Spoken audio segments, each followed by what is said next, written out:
Hello welcome back dears. നമുക്ക് ഇന്നത്തെ ഊണ് വിളമ്പിയാലോ? ഇവിടെ മീനൊന്നും കിട്ടാനില്ല കേട്ടോ.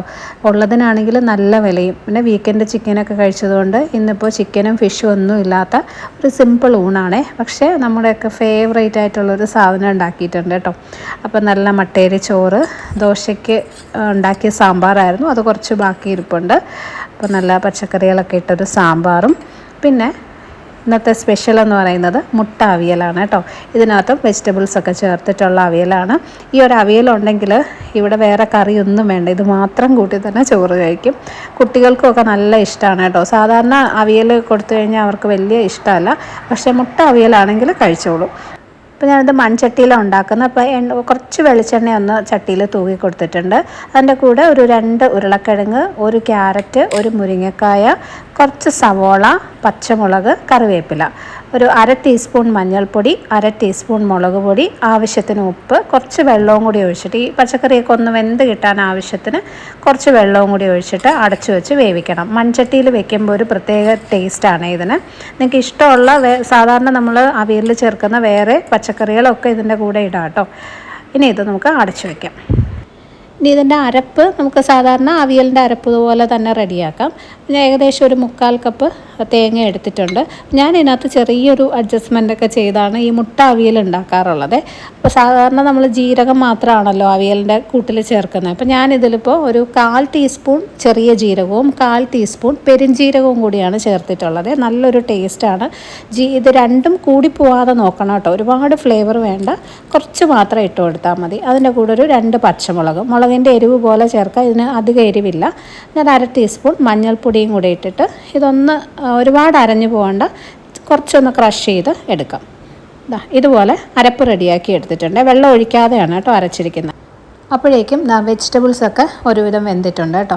അതിൻ്റെ കൂടെ അരപ്പും കൂടി ചേർത്ത് കൊടുക്കുക. പിന്നെ ഈ പച്ചക്കറികൾ വേവിക്കുമ്പോഴേ നിങ്ങൾക്ക് ഒത്തിരി ഉടഞ്ഞു പോകാത്ത രീതിയിലാണ് ഇഷ്ടമെങ്കിൽ അങ്ങനെ വേവിച്ചെടുക്കുക കേട്ടോ. എനിക്കിവിടെ കുറച്ചൊന്ന് ഈ അവിയൽ കുഴഞ്ഞിരിക്കുന്നതാണ് ഇഷ്ടം. ചോറിൻ്റെ കൂടെ കുഴച്ച് കഴിക്കാൻ അതാണ് കൂടുതൽ ടേസ്റ്റി ആയിട്ട് തോന്നിയിട്ടുള്ളത്. ചിലർക്ക് അങ്ങനെ ഇഷ്ടമല്ല, ഈ വെജിറ്റബിൾസൊക്കെ ഇങ്ങനെ ഓരോന്നോരോന്നായിട്ട് തന്നെ കിടക്കണം. അപ്പോൾ അങ്ങനെയാണെങ്കിൽ ആ ഒരു രീതിയിൽ വേവിച്ചെടുത്താൽ മതി. അതിനനുസരിച്ച് ആദ്യം വെള്ളം ഒഴിച്ചു കൊടുത്താൽ മതി കേട്ടോ. അപ്പോൾ ഈ അരപ്പും വെജിറ്റബിൾസും കൂടി നല്ലപോലെ ഒന്ന് മിക്സ് ചെയ്തിട്ട് നമുക്ക് വീണ്ടും ഒരു 2 മിനിറ്റ് ഒന്ന് അടച്ചു വയ്ക്കാം. പച്ച തേങ്ങയുടെ ഒരു ചുവയങ്ങ് മാറാനായിട്ടാണ് കേട്ടോ. ചെറിയ തീയിൽ 2 മിനിറ്റ്.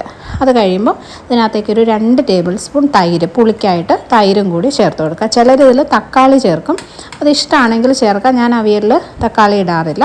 അപ്പോൾ ചില പുളിയുള്ള തൈരും കൂടി ഒഴിച്ചിട്ട് നല്ലപോലെ മിക്സ് ചെയ്ത് കൊടുക്കാം.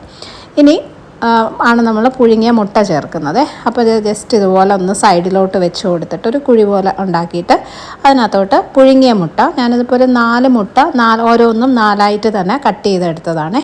പിന്നെ ഇതിൽ ഈ മുട്ടയുടെ മഞ്ഞയും വെള്ളയൊക്കെ എന്തായാലും സെപ്പറേറ്റ് ആവും കേട്ടോ. അവിയലല്ലേ, നമ്മൾ മിക്സ് ചെയ്തെടുക്കുമ്പോൾ ഇങ്ങനെ കട്ട് ചെയ്ത മുട്ടയാകുമ്പോൾ എന്തായാലും ഈ മഞ്ഞക്കരുവും വെള്ളയൊക്കെ മാറി മാറി തന്നെ ആയിരിക്കും കിടക്കുന്നത് കേട്ടോ. എന്നാലും ഒരുപാടങ്ങ് ഉടഞ്ഞു പോകാതെ മിക്സ് ചെയ്തെടുക്കാനായിട്ട് ശ്രദ്ധിച്ചാൽ കൊള്ളാം. അപ്പോൾ ഇതെല്ലാം ഇട്ടിട്ട് ഇനി ഈ അവിയൽ നമുക്ക് ഇതിൻ്റെ മേളിലേക്ക് ഇങ്ങനെ വെച്ച് കൊടുക്കാം കേട്ടോ. ഒന്നിങ്ങനെ പൊത്തി വെച്ച് കൊടുക്കാം.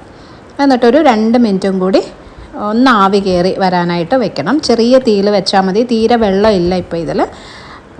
ഇതുപോലെ ഒന്ന് വെച്ചിട്ട് ചെറിയ തീയിലൊരു 2-3 മിനിറ്റും കൂടി വെച്ച് കൊടുക്കാം.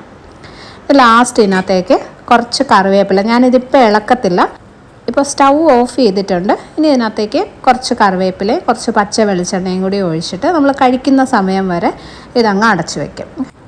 അത് കഴിഞ്ഞ് നല്ലപോലെ ഒന്ന് മിക്സ് ചെയ്തെടുത്ത് കഴിയുമ്പോൾ നല്ല സൂപ്പർ അവിയൽ റെഡിയാവും. അടിപൊളി ടേസ്റ്റാണ് കേട്ടോ.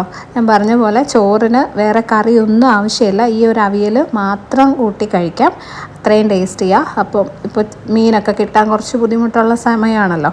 അപ്പോൾ നിങ്ങൾ ട്രൈ ചെയ്തിട്ടില്ലെങ്കിൽ ഇങ്ങനെ ഒന്ന് ഉണ്ടാക്കി നോക്കണം കേട്ടോ. പിന്നെ അരപ്പിലായാലും കുറച്ച് പെരുംജീരകമൊക്കെ ഇട്ടൊന്ന് റെഡിയാക്കി നോക്കണേ. ഇനി നമുക്ക് അടുത്തൊരു വീഡിയോയിൽ കാണാം. Bye dears, thank you for watching.